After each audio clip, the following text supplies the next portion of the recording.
Hello everyone, my name is Melissa Sirichalo from BS Criminology 1A. Today, I have the honor and pleasure of sharing a beautiful poem with all of you. This piece of literature had a profound impact on me, and I hope it resonates with you as well.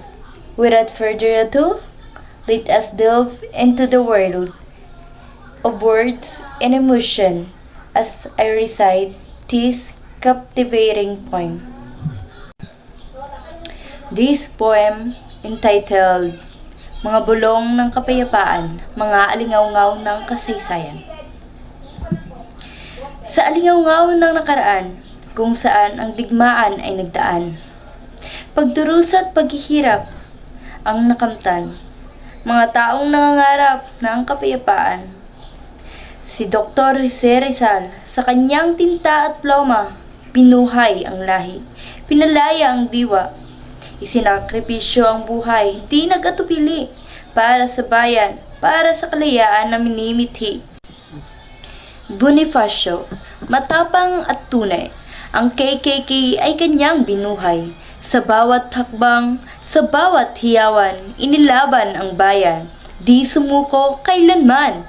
Mula noon hanggang sa ngayon, mga kaharian ay bumagsak at nawala na roon.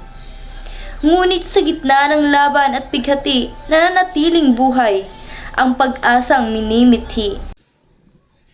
Sa lilim ng araw, ang bayan ay sugatan.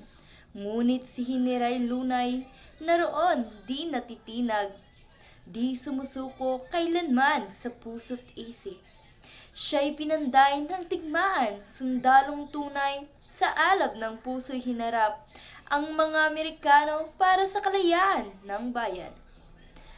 Ang kasaysayan ay nakaukit sa bato at lupa ng mga bayanit pagtitiwalang nawala. Ngunit sa mga guho ng digmaan, mga binhi ng kapayapaan ang natataniman. Gabriela Silang, isa rin ang sa aking hinahangaan. Matapang na mandirigma, babaeng nagtanggol, walang alinlangan sa kanyang lakas. Mga babae ay nagkaroon ng karapatan, isang bagong bukas ay nagbigay ng kasagutan. Mga aral mula sa nakaraan, ibinaon natin sa lupa ng kasaysayan. Isinasara ang pinto sa galit at laban, at inaabot ang kapayapaan, bukas palad, taimtim na dalangin. Kaya't maglakad tayo sa daan ng kamalayan, sa lahat ng sakit ng minsang naramdaman, at magtayo ng mundo kung saan magkaisa, mga bulong ng kapayapaan, sa lingaw-ngaw ng kasaysayan.